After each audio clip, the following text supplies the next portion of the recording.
pour le moment, en fait, il ne se passe rien. C'est-à-dire, en gros, pour l'instant, au niveau de l'Arabie Saoudite, parce que je sais que tu nous avais annoncé un petit peu un fonds d'investissement et tout. Et pour le moment, il ne se passe rien. Je voulais savoir un petit peu, est-ce que c'était de véritables informations? Est-ce qu'il y a des choses qui ont changé? Est-ce que tu... Ouais, il n'y a aucun problème là-dessus. Et qu'en effet, c'est un sujet très long. Moi, pour le coup, je travaille tous les jours depuis le printemps 2020. Donc, je le connais bien. D'accord? En effet, je comprends tout à fait que certains se soient perdus, n'aient pas tout suivi, ça leur passe au-dessus de la tête. Quand on lit aussi des sites putaclic que je citerai pas, parfois on n'y comprend plus rien, donc on lâche. Puis après, 3 mois après, on entend à nouveau parler, on voit une tête, on voit la mienne, et on s'y perd. Donc je comprends tout à fait. Quand tu dis par exemple qu'il ne se passe rien, c'est factuellement faux par exemple puisque en avril, ouais, printemps 2024, le club est passé donc d'un statut public, hein, ce sont des documents publics, mais les questions n'ont jamais été posées en conf et la com ne répond pas là-dessus. Le club est passé donc d'un associé unique, Franck McCourt, à un pacte d'associés, avec des millions et des millions d'augmentation de capital dans la foulée réalisées par les associés Hmm. qui sont restés, eh bien, comme l'OM a son entité haut de la pyramide dans le Delaware, un paradis fiscal où on peut donc cacher tout ce qu'on veut en termes de nom d'associés ou autre, eh ben, l'OM reste super nébuleux là-dessus et ça n'existe pas pour eux.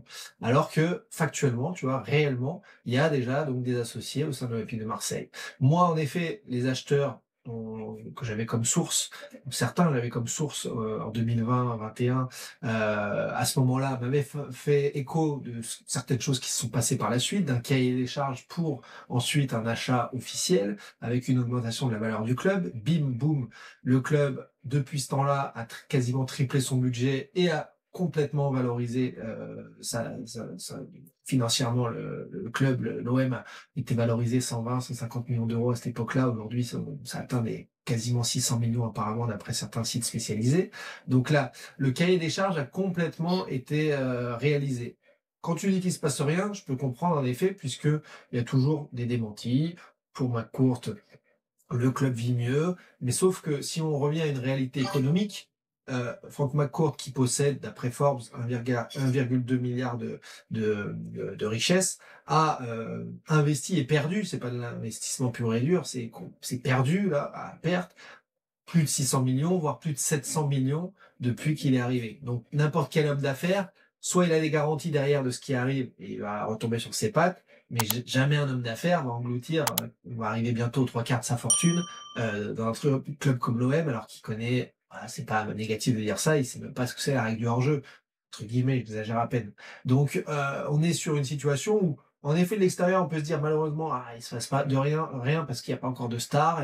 Mais entre 2020, l'année Villas-Boas, où il hurlait il n'y a pas un euro, héros pareil, Longoria pareil, on peut rien faire, à part des prêts de Encham, et aujourd'hui, les arrivées de gens comme Rabiot avec des primes à la signature colossales, et des salaires fous, Benacer et autres, on a quand même eu une évolution majeure annoncée.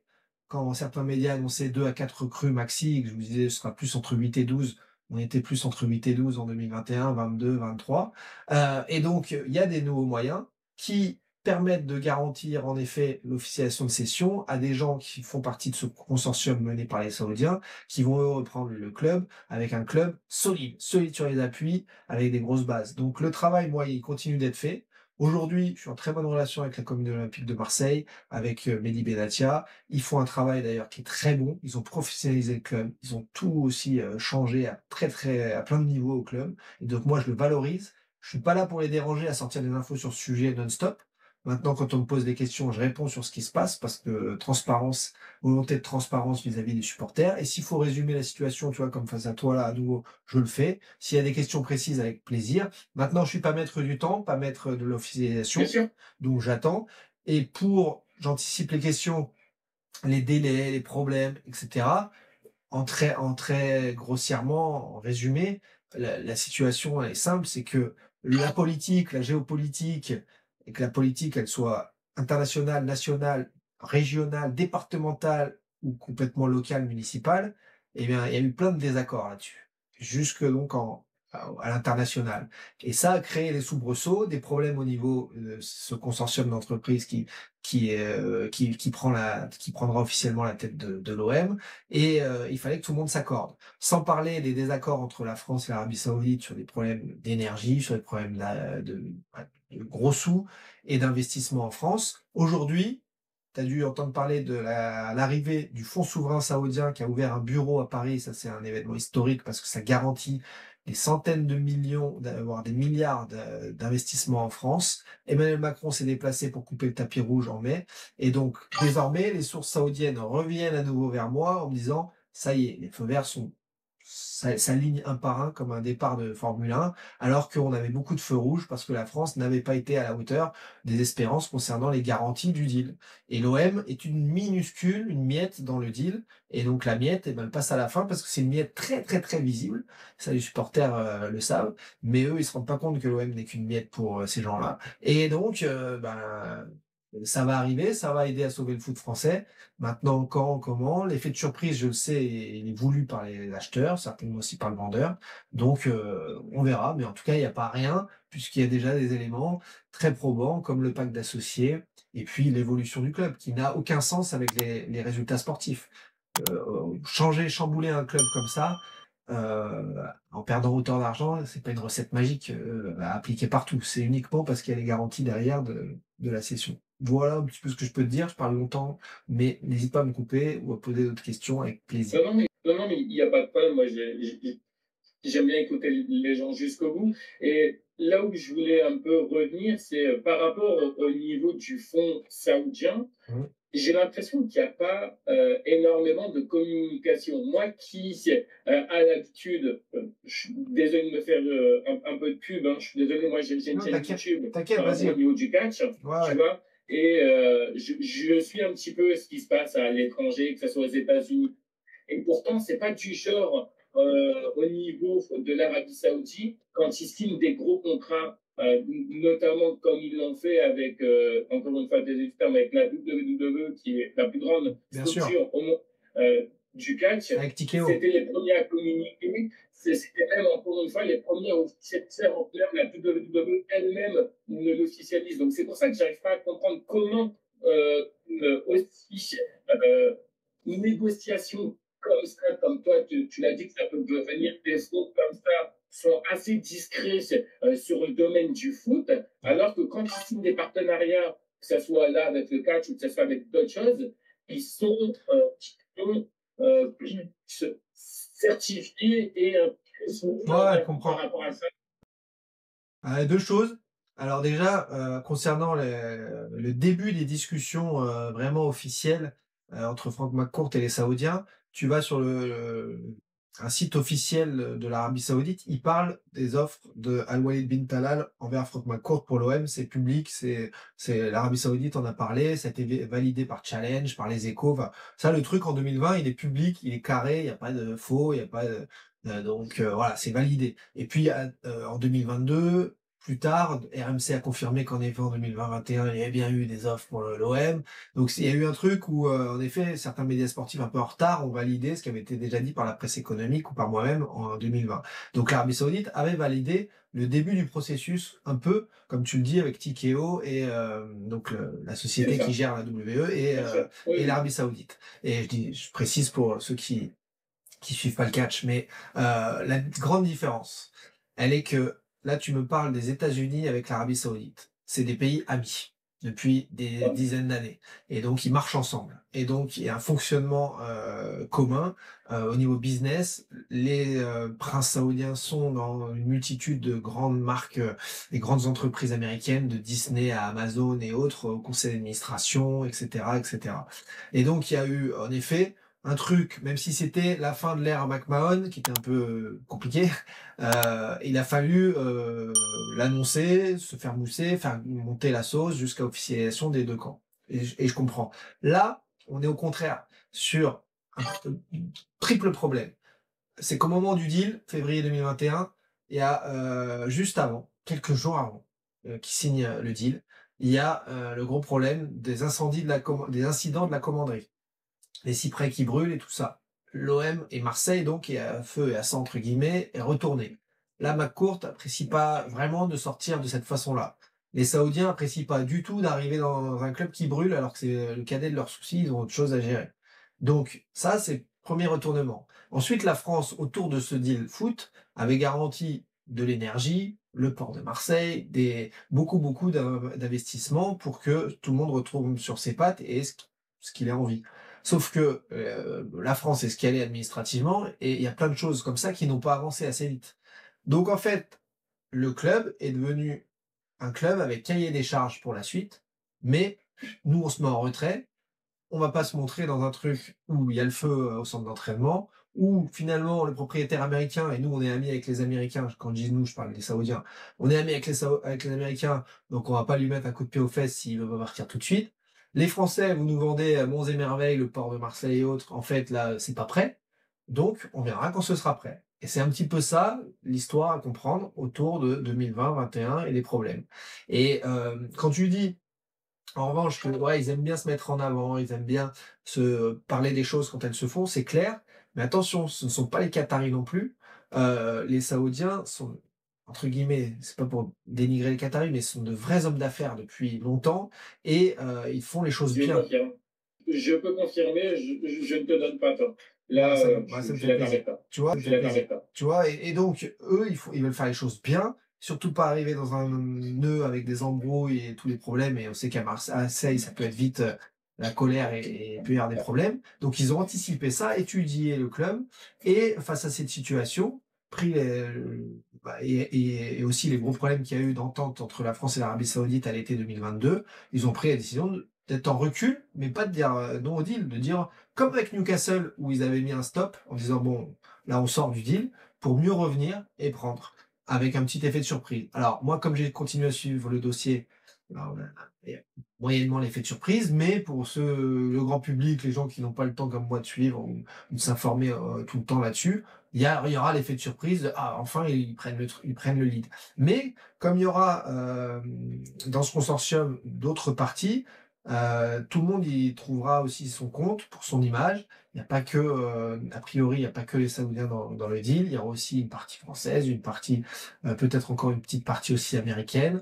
Donc tout le monde aura, on verra exactement les pourcentages ou autres, mais en tout cas, ce sera mené majoritairement par le Royaume saoudien et qui est très vertical dans les investissements. C'est Mohamed Ben Salman, le PIF, le fonds souverain, et ensuite on dispatche comme on a envie pour notamment contrecarrer, contourner légèrement le fair play financier si besoin, puisque l'Arabie Saoudite veut avoir plusieurs clubs en Europe, avec objectif 2034, la Coupe du Monde, et de faire comme le Qatar, avoir des grands clubs en Europe au moment de la Coupe du Monde 2034. Donc ça se fait pas en un jour. S'ils veulent faire monter l'OM, ben, il va falloir pas trop tarder.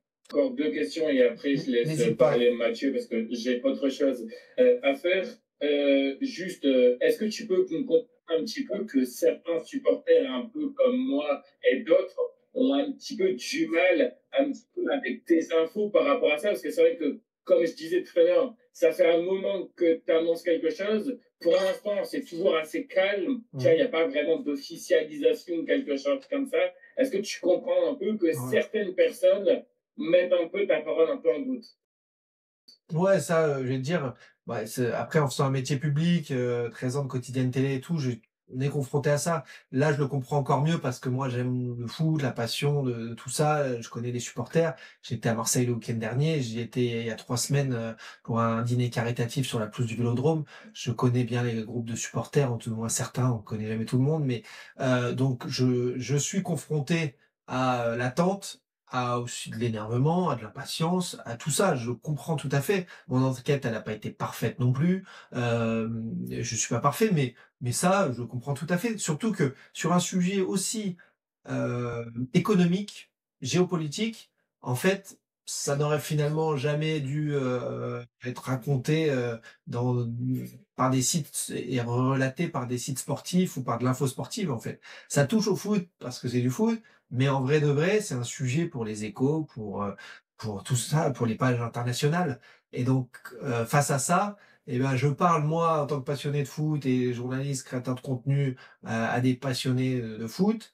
qui eux, n'ont pas, et moi je l'avais pas non plus sur tous les sujets, puisque mon but c'est d'informer pour ensuite, c'est de récolter de l'info, la vulgariser et ensuite, la rapporter. C'est le but du journaliste, mais je comprends tout à fait que ce soit compliqué à saisir, malgré même encore aujourd'hui mes explications, qu'on trouve ça, long, et je serais, certainement dans la même situation et en plus, avec le secret des affaires, avec tout ce que je sais à ce sujet, j'en dévoile, allez, 20, 10, 20% de publiquement de ce que je sais, d'où moi une certaine assurance de garantie et sur la suite et autres. Mais parce que dans le métier et puis publiquement, on peut pas tout dire.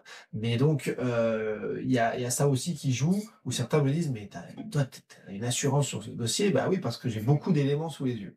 Mais en effet, entre ce qui est dit, la forme de communication, YouTube et autres, parfois, certains préféreraient avoir tout ça en tout petit écrit dans Le Monde, ça les rassurerait.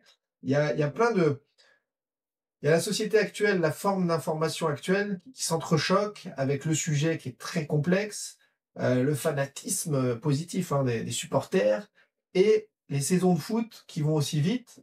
On a des matchs tous les 3 jours et les gens ont envie, même sur ce sujet, d'avoir des infos tous les 3 jours. Moi, j'ai été le premier à dire: «Mais calmos sur ce sujet». Dans toutes mes émissions, j'ai des questions sur ce sujet, mais à chaque fois, on répond tranquillement, mais à chaque fois, bon, ouais, OK, je me répète ou alors je préfère pas répondre parce qu'il y a pas d'infos nouvelles là-dessus tous les 3 jours. C'est une fois, 2 fois par mois maximum.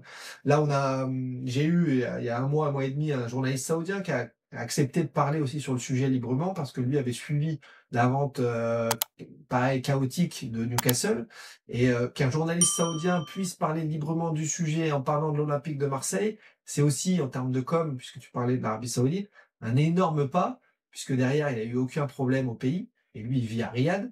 Il a pignon sur rue, plus de 1000 émissions sur le foot, etc. Il est invité sur la chaîne SS Sport Saudi Channel régulièrement. Donc c'est voilà, mec pignon sur rue. Et il a parlé ouvertement, en effet, du parallèle entre l'achat de Newcastle et celui de l'OM. Donc pour que des journalistes saoudiens puissent désormais en parler publiquement, c'est aussi qu'il y a les feux verts, comme ils m'ont dit. Donc ça, c'est positif. Ça fait partie des éléments aussi concrets. Et il est venu d'ailleurs une fois aussi en direct sur la chaîne pour confirmer une interview enregistrée. Donc voilà, mais je comprends complètement l'attente, l'impatience, et moi-même, ça se voit peut-être pas dans toutes mes émissions, mais j'ai une impatience vis-à-vis parce que je vais faire un livre sur toute cette enquête, je vais finir un livre. J'ai une impatience parce que ça aura été trop long comme travail pour pas grand-chose, et surtout, on a marre de cacher des trucs qui pour moi sont très voyants. Donc j'aurais préféré que ce soit un peu plus transparent sur le process, mais les intérêts géopolitiques primaient.